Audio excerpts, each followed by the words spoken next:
ایک شکاری جنگل میں دن بھر شکار کی تلاش میں مارے مارے پھرتا رہا مگر اسے کوئی شکار نہیں ملا۔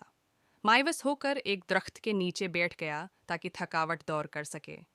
اچانک ایک فاختہ اس کے سامنے والے درخت پر آ کر بیٹھ گئی ہے۔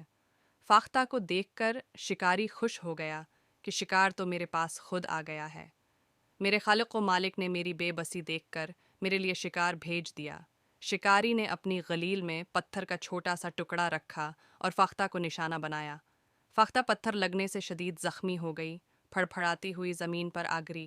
شکاری نے اپنی جیب سے اپنا چاقو نکالا اور فاختہ کو ذبح کرنے لگا تو فاختہ نے کہا، اے انسان، میں جانتی ہوں کہ اللہ تعالی نے دنیا کی ہر شے انسان کے لیے پیدا کی ہے، دنیا اس کے لیے مسخر کر دی گئی ہے، لیکن ظلم و ستم کرنے، اپنی حد سے تجاوز کرنے اور فضول خرچی کرنے سے منع بھی کیا گیا ہے۔ اگر انسان بغاوت کی راہ اختیار کرے گا تو اللہ تعالی کی گرفت سے نہیں بچ سکتا، اسے اپنے خالق مالک کی ہدایت کی خلاف ورزی کرنے پر سزا ضرور ملے گی۔ شکاری فاختہ کی باتیں سن کر حیران رہ گیا۔ فاختہ نے پھر کہا، میرے 4 بچے ہیں جو چند دنوں کے ہیں۔ ابھی کل ہی کی بات ہے کہ میری پڑوسن فاختہ کو ایک شکاری نے شکار کر لیا اور میں اکیلی رہ گئی ہوں۔ اب ان بچوں کو خوراک اور پانی دینا میرا فرض ہے۔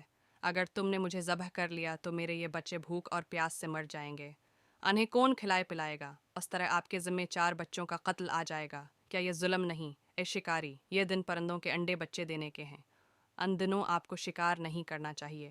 شکاری فاختہ کی باتیں سن کر حیرت میں ڈوب گیا اور بولا، بی فاختہ نے بہت اچھی باتیں کی ہیں۔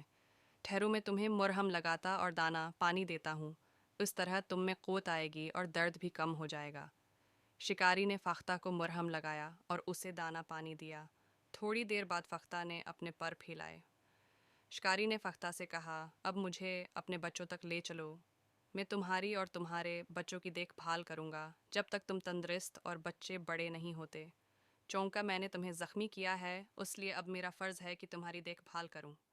فاختہ کے زخم پر مرہم لگنے سے درد کم ہو گیا اور غذا کھانے سے قوت بھی آ گئی۔ فاختہ اپنے پر پھڑ پھڑانے لگی، تھوڑا سا اڑتی اور پھر بیٹھ جاتی۔ شکاری اس کے ساتھ ساتھ چلتا رہا۔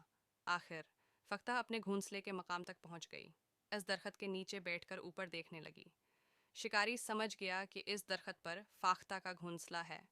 وہ درخت پر چڑھ گیا۔ واقعی گھونسلے میں 4 چھوٹے چھوٹے بچے موجود تھے۔ آس نے گھونسلے سمیت فاختہ کے بچوں کو اٹھایا اور نیچے اتر آیا۔ اس نے فاختہ کے سامنے دانہ دن کا رکھا۔ فاختہ اپنے بچوں کو کھلانے لگی۔ جب ان کے پیٹ بھر گئے تو خوشی سے بولنے لگے۔ شکاری ان ماں بچوں کو اپنے گھر لے آیا، ان کی دیکھ بھال کرتا رہا۔ ہاتھی کے فاختہ مقم